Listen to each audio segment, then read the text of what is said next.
Hello everyone, welcome to my channel. Please subscribe and keep watching more details.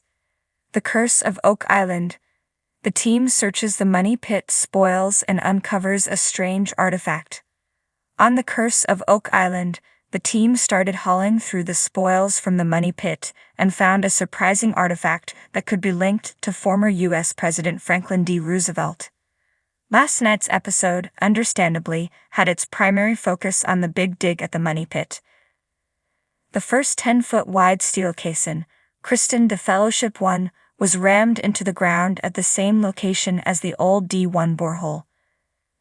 The guys reckon that this site holds the best chance for uncovering treasure.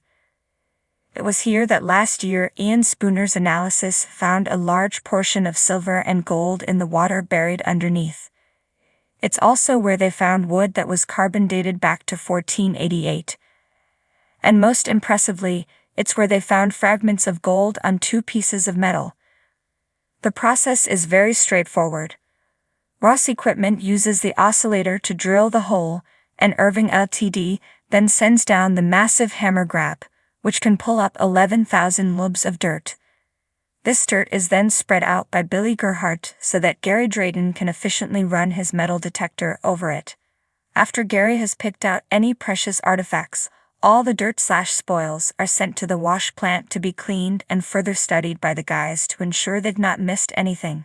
But as Marty Lagina pointed out, we're not going to miss anything. Oak Island team expect to find treasure at the 90 feet mark. The goal was to hit the zone of interest, which lies approximately between 70 and 90 feet. This is where the guys think the treasure is most likely to be found and where they have recovered the most interesting artifacts to date. And once they hit that mark, the hammer grab started pulling up wood, a lot of wood including fairly large beams.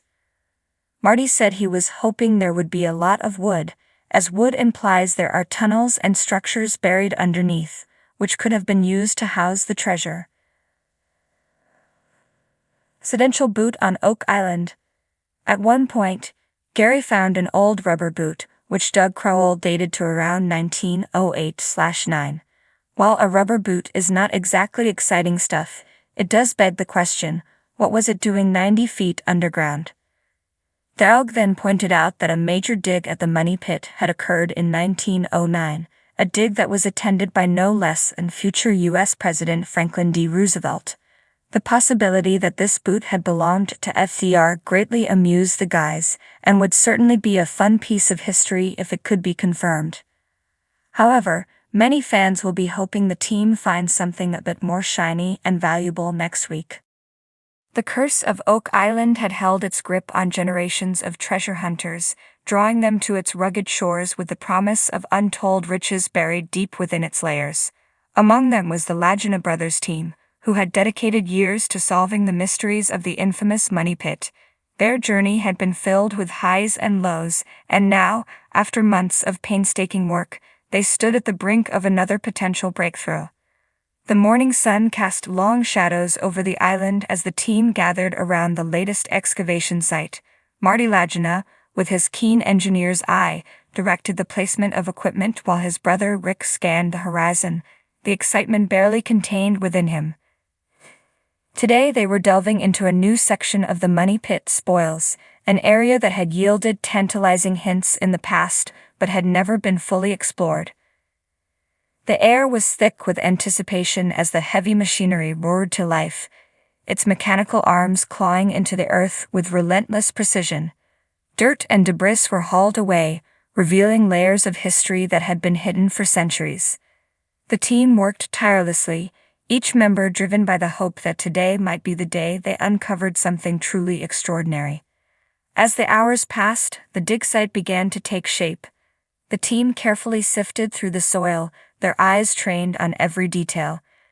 Jack Begley, ever the diligent searcher, paused as something glinted in the dirt. He bent down, brushing away the soil to reveal a small metallic object. His heart raced as he carefully extracted it from the ground. "Rick, Marty, you need to see this," Jack called out, holding the artifact up to the light. The brothers rushed over, their eyes widening in astonishment. The object was unlike anything they had seen before. It was a small, intricately carved medallion, its surface adorned with strange symbols and markings that seemed to shimmer in the sunlight. The metal was cool to the touch, and a faint, almost imperceptible hum emanated from it. "What do you think it is?" Marty asked, his voice hushed with awe. Rick shook his head, his brow furrowed in concentration. "I don't know, but it's definitely old. And those symbols, they don't look like anything we've encountered before." They called over the team's historian Charles Barkhouse, who examined the medallion with great interest. His eyes scanned the symbols, and a flicker of recognition crossed his face. "This is incredible," Charles murmured. "These symbols are similar to ones used by the Templars, but there's something different about them. It's almost as if they're part of a code." The mention of the Templars sent a ripple of excitement through the team. The Knights Templar had long been rumored to have connections to Oak Island, their legendary treasure perhaps hidden somewhere within its depths. Could this medallion be a key to unlocking that ancient secret? As they continued to examine the artifact, they noticed a small concealed latch on its side. With a delicate touch, Rick pressed it, and the medallion opened to reveal a hidden compartment. Inside they found a tiny scroll, its paper aged and brittle. Carefully they unrolled it, revealing more of the strange symbols. "It's a map," Marty said, his voice barely above a whisper. "Or at least part of one." The team huddled together, their minds racing with the possibilities. The symbols on the scroll seemed to correspond to specific points on the island, but their exact meaning remained elusive. It was clear that this was a piece of a much larger puzzle, one that could potentially lead them to the ultimate treasure. Over the next few days, the team worked tirelessly to decipher the symbols.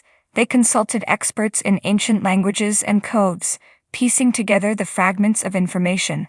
As they did, a picture began to emerge, one that hinted at a network of underground tunnels and chambers, all leading to a central location deep beneath the island. With renewed determination, they expanded their excavation, following the clues provided by the medallion and scroll. They encountered obstacles along the way: collapsed tunnels, flooded passages, and unstable ground. But they pressed on, driven by the hope that they were on the right track. Finally, after weeks of grueling work, they reached a large, reinforced chamber. The air was thick with the scent of damp earth and the faint tang of metal. At the center of the chamber stood a massive stone door, its surface covered in the same strange symbols as the medallion. "This is it," Rick said, his voice trembling with excitement. "We've found something significant." With great effort, they managed to open the stone door, revealing a hidden room beyond. Inside, they found a treasure trove of artifacts, ancient coins, jewels, and relics that spoke of a rich and storied history. But at the center of the room stood a pedestal, upon which rested a large, ornate chest. The team gathered around, their breaths held in anticipation. Slowly they opened the chest, revealing its contents. Inside, they found a collection of manuscripts and scrolls, each one covered in the same cryptic symbols. Among them was a large, leather-bound book, its cover adorned with the symbol of the Templars. "This is it," Charles said, his voice filled with wonder. This could be the key to everything. As they carefully examined the book, they realized that it contained a detailed account of the Templars' journey and their connection to Oak Island. It spoke of a great treasure, hidden away to protect it from those who would seek to misuse its power. The medallion they had found was indeed a key, one of many scattered across the island, each leading to a piece of the greater puzzle. The discovery of the medallion and the hidden chamber reignited the team's hope and determination. They knew that their journey was far from over, but they were closer than ever to uncovering the true secrets of Oak Island. With each new find, they inched closer to solving the mystery that had captivated treasure hunters for centuries. And so, under the watchful eye of the island's ancient trees and the whispers of the past, the team pressed on, driven by the promise of discovery and the hope that one day, they would finally unlock the secrets of the money pit and lay to rest the curse of Oak Island.